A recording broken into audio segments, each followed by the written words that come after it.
Hey there, welcome back. On this video, I'll be showing you how to open Snap on a laptop.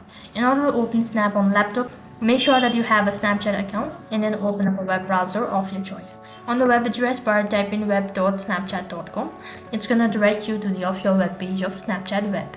So make sure that you're already logged into your account. If not, click on the login button, enter in your credential, and then you'll be logged into your account. After you're logged into your account, this is how it's gonna look like. You can just cross this icon and you can see that you've successfully logged in, and in the left hand side bar you can see your chat page or your chat history.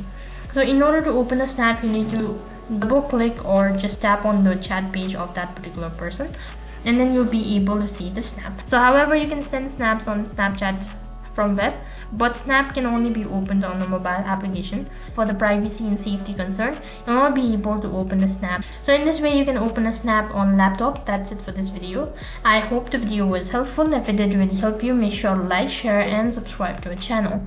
Thank you for watching. See you in the next video.